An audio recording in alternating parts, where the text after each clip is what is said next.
혹시 요즘 이런 일이 반복되고 계시진 않나요? 점심시간 동료들과 식사하다가 갑자기 끄윽 트림이 튀어나오고 회의 중에 조용히 나도 모르게 새어나온 방귀. 그 순간 사무실 창문은 벌컥 열리고 누군가는 조용히 마스크를 고쳐 쓰는 장면. 심지어 집에 돌아오면 가족들은 옆에 가기 싫어 냄새나 하고 도망가고 아내는 밥상머리에서 트림 좀 그만하지. 식욕 다 떨어져. 이런 말까지 듣게 단순히 민망한 상황을 넘어서 나한테 뭔가 문제가 생긴 건 아닐까 싶어지는 순간이죠.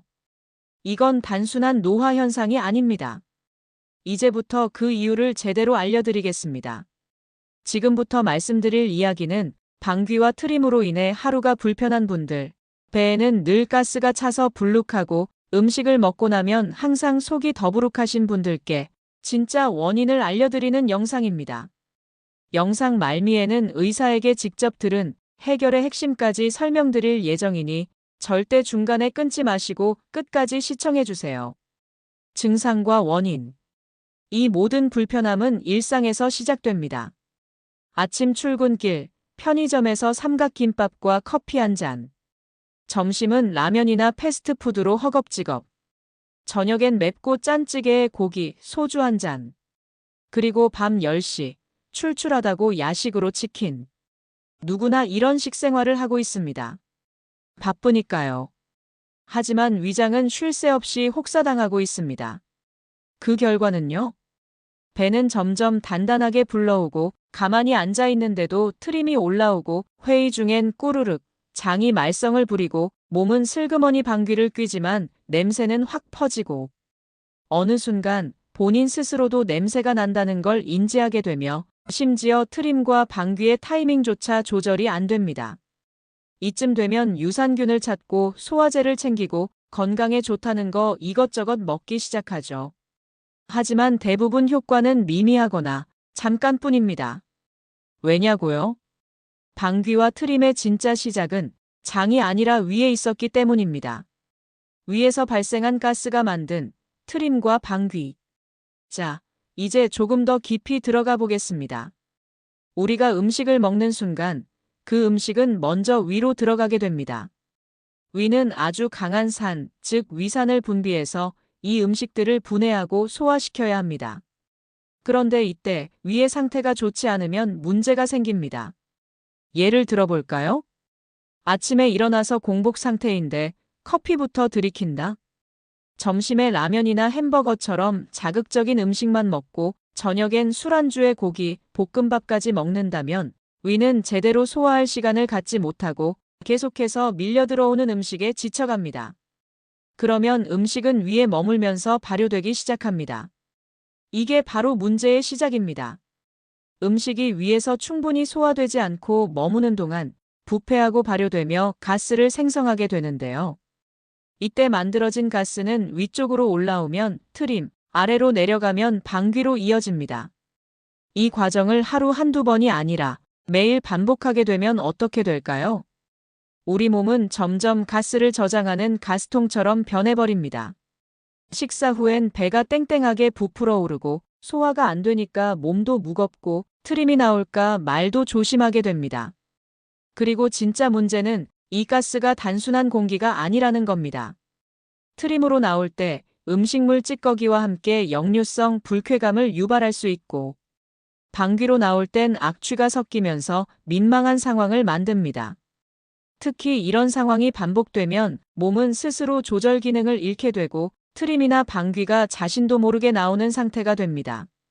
사람들과 이야기하다가 끄윽 트림이 나오는 순간 회의실에서 방귀 냄새 때문에 다들 창문을 열고 엘리베이터에서 같이 탄 사람이 마스크를 고쳐 쓰는 장면.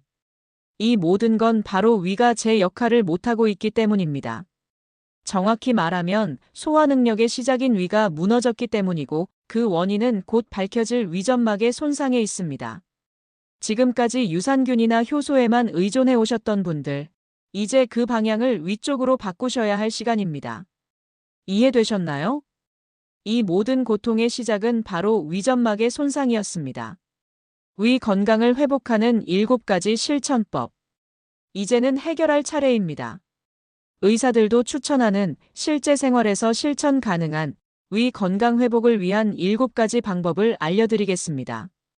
아침 공복에 따뜻한 물 한 잔을 드세요. 공복에 따뜻한 물 한 잔은 위벽을 부드럽게 자극해 위산 분비를 정상화합니다. 맵고 짠 음식은 줄이셔야 합니다. 자극적인 음식은 위점막을 가장 빠르게 손상시킵니다. 식단을 싱겁고 순하게 바꿔보세요. 식사 중에는 물을 많이 마시지 않아야 합니다. 식사 중에 물을 많이 마시게 되면 위산을 희석시켜 소화를 방해할 수 있습니다. 물은 식사 전후로 나눠 마시는 것이 좋습니다. 야식과 과식을 줄이셔야 합니다. 밤늦게 먹으면 위가 제대로 쉬지 못하고 위산이 역류하게 됩니다. 스트레스를 줄이셔야 합니다. 현대사회에서 스트레스를 줄이는 것이 쉽지는 않겠지만 스트레스는 위산 분비를 촉진시켜 위점막을 자극할 뿐 아니라 모든 병의 원인이기 때문에 스트레스를 줄이기 위해 노력하셔야 합니다. 명상, 산책, 깊은 호흡을 생활화하세요. 가벼운 유산소 운동을 합니다. 주 3회, 하루 30분 걷기만으로도 소화 기능이 향상됩니다. 귀찮고 힘들어도 몸을 일으키셔야 합니다. 위점막 회복에 도움되는 성분을 섭취하는 것도 좋은 방법입니다. 글루타민, DGL, 글라브리딘 등이 함유된 건강기능식품을 꾸준히 복용하면 도움이 됩니다. 이제부터 위 내용을 다시 한번 정리해드리겠습니다. 방귀와 트림이 많아지는 진짜 이유는 위의 소화기능 저하 때문이다. 그 시작은 위점막이 손상되었기 때문이다. 위점막이 손상되면 음식이 위에 오래 머물며 가스가 발생한다. 이 가스가 트림과 방귀의 정체이다. 이를 해결하려면 위를 회복시켜야 한다. 생활습관 7가지를 실천하면 속이 편안해지고 민망한 상황이 줄어들 것입니다. 지금까지 계속 불편했던 그 문제, 이제는 참지 마세요. 이제는 원인을 알았으니 바로 실천해 보시길 바랍니다. 이렇게 실천하신다면 여러분도 3개월 뒤에는 속이 편안한 나를 만날 수 있습니다. 다음 영상에서는 또 다른 정보로 찾아오겠습니다. 오늘 영상이 도움이 되셨다면 구독과 좋아요, 알림 설정 꼭 눌러주세요. 구독과 좋아요는 영상 제작에 큰 힘이 됩니다. 지금까지 최신정보통이었습니다. 감사합니다.